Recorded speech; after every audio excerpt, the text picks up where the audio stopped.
திருட்டு பயலே சேதி கேளடா. திருட்டு பயலே சேதி கேளடா. ஒவ்வொரு மனிதனும் ஒவ்வொரு வகையில் திருடந்தானடா, உள்ளே திருடந்தானடா.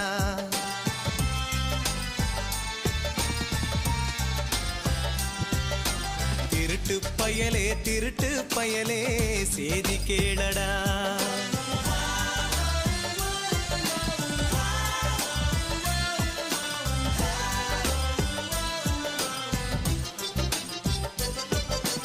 எங்கே மனிதன் பொய் சொன்னானோ அதுதான் முதல் திருட்டு. எங்கே மனிதன் பொய் சொன்ன